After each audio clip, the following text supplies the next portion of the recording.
एक बार प्रेम से बोलिए शंकर भगवान की जय। आइए आप लोगों के बीच में एक गीत जा रहा है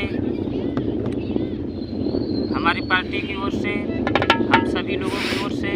आप जानते हैं अगले गीत में आप लोगों को परिचय दिए थे, यहाँ परिचय बताने का समय नहीं है, इसलिए यह गीत जो है गुरु मंच की ओर से लॉकडाउन में आप लोगों को बहुत सुनने को मिला, लेकिन स्टूडियो के माध्यम से आप लोगों के बीच में जा रहा है।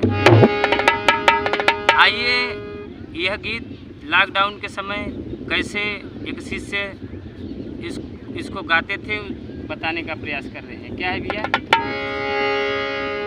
काहे हंसत नइखा भोला हो नाराज बड़ा का, ओ नाराज बड़ा का।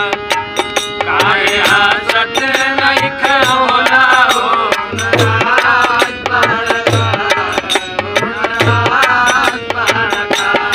काहे हंसत नइखा भोला हो नाराज बड़ा का, ओ नाराज बड़ा का। समझने का प्रयास करें गुरु भाई बहन और देवादिदेव महादेव के वो तमाम भक्त लोग। बात उस समय की है जिस समय लॉकडाउन लगा हुआ था। एक शिष्य सेवक जाकर देवादिदेव महादेव के मंदिर में सवाल कर रहे हैं कि प्रभु सारा संसार दुखों से झेल रहा है, आप आराम से बैठे हुए हैं लेकिन मायूस हैं, उदास हैं। क्या कह रहे हैं? तोहरा के देखी जब इतना उदास हो, अरे तोहरा के देखी जब इतना उदास हो, तोहरा के देखी जब इतना उदास हो।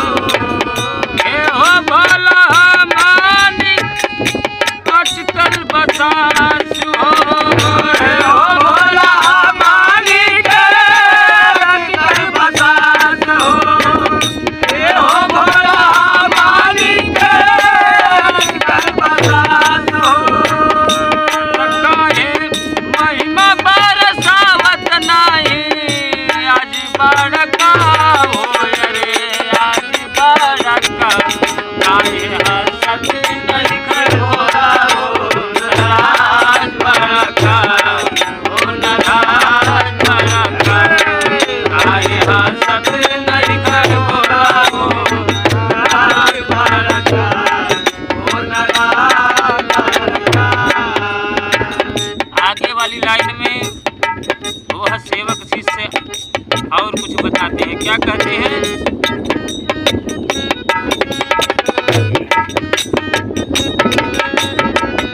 आरजी तोहरा से हे हो भोला दानी, आरजी तोहरा से हे हो भोला दानी, आरजी तोहरा से हे हो भोला दानी।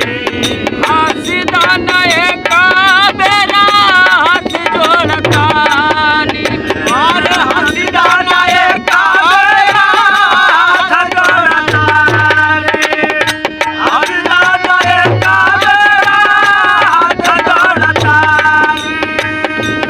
सचरी गुरपत्तर से सुनत नाया आवाज बड़का होया, आवाज बड़का। काहे हंसत नइखा भोला हो नाराज बड़का, ओ नाराज बड़का। काहे हंसत नइखा भोला हो नाराज बड़का, ओ नाराज बड़का।